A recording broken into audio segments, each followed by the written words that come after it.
What's up, it's Marco, Sage of Soccer, and today I want to talk about my US Player of the Year. And I was going to do a whole bunch of awards, but when I got to Player of the Year, I was realizing, oh, this is a way bigger discussion than I thought it was.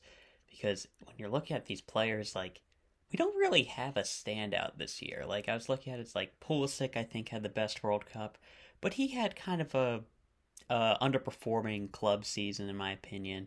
Tim Weah, really good with the national team, not the best at Lille. Then Tyler Adams had a very rough start to the year with RB Leipzig, but looked very good after moving to Leeds. And there are a lot of players who I think had a really good club season, like Brendan Aronson. He'd probably be the breakout player of the year.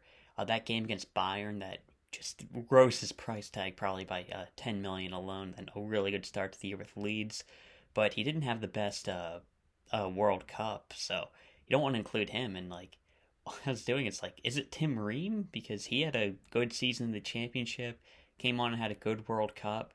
Uh, I don't think having a championship season is that big, and he was out of the national team for a whole year. But did he really miss anything? I think we weren't at our best in January and March, and certainly not in June and September. So him not being there might be a good thing, actually.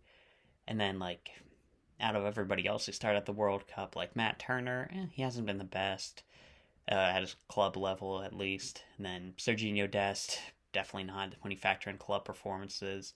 Jedi Robinson, I mean, he's probably been just as good as Ream, so he's got a good case. Tyler Adams, really good year, really good back half of the year, not so much at the start. Weston McKennie, he was dealing with a ton of injuries. I'm not sure if you can really include him. He had a couple of bad performances just because of that. Yunus Musa definitely has a case.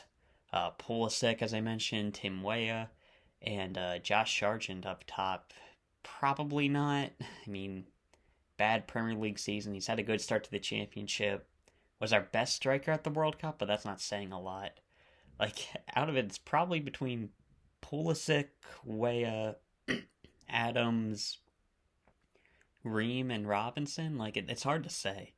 I just want to get that out there because I was oh, I want to do this whole award thing. Who do you give it to? It's a really tough one. And yeah, I think looking at it, I think I probably would give it to Tim Ream, which is something that I've gone back and forth on. Just really good club season. He's helping Fulham stay up and had a pretty solid World Cup. Probably one of our top 5 players at the tournament. So I think I'd be going with Tim Ream for the entire year, but man, it's really up in the air. And if I had to give a young player of the year, I'd say it's a bit of a tie between Gabriel Slonina and Jack McGlynn. I feel you have to do a U20 player because I'm not just gonna pick Yunus Musa. I feel when you play at a World Cup, it's you don't really want to give them Young Player of the Year. So, Slonina, I mean, amazing season. Well, just an average season, but that is insane for an 18-year-old goalkeeper. So, he's on there for just being great. And then I think Jack McGlynn's probably been the best U20 guy when you combine club performances and performances with the under-20 team. Really good in the CONCACAF competitions. I think he's been able to show his talent, and he got a lot of playing time with the Philadelphia Union. Maybe I'm biased because I'm a Union fan, but I think I'd give it to Jack McGlynn there. So tie between Slonina, who didn't play at all with the U20 team, and Jack McGlynn, who starred for it. And yeah, I mentioned a breakout player for Aronson. Probably the game of the year was the U.S. against England at the World Cup. And is there anything else? Manager of the year, Jesse Marsch. He was at Leeds the entire season. His RB Leipzig stuff was in 2021, so I'd probably give it Marsch. Don't know if there'd be anything else. What about goal of the season? I think McGlynn had a screamer. It's probably him. But yeah, I think that's all I really have to talk about in terms of the USA Awards. And I want to talk real quickly at the end about Death of Pele, which just a legend of the game. To lose him so soon after we lost Maradona is kind of crazy. But he's just such an iconic player. When you grow up, you just know that Brazil's the really good team in soccer, and it's just because of him.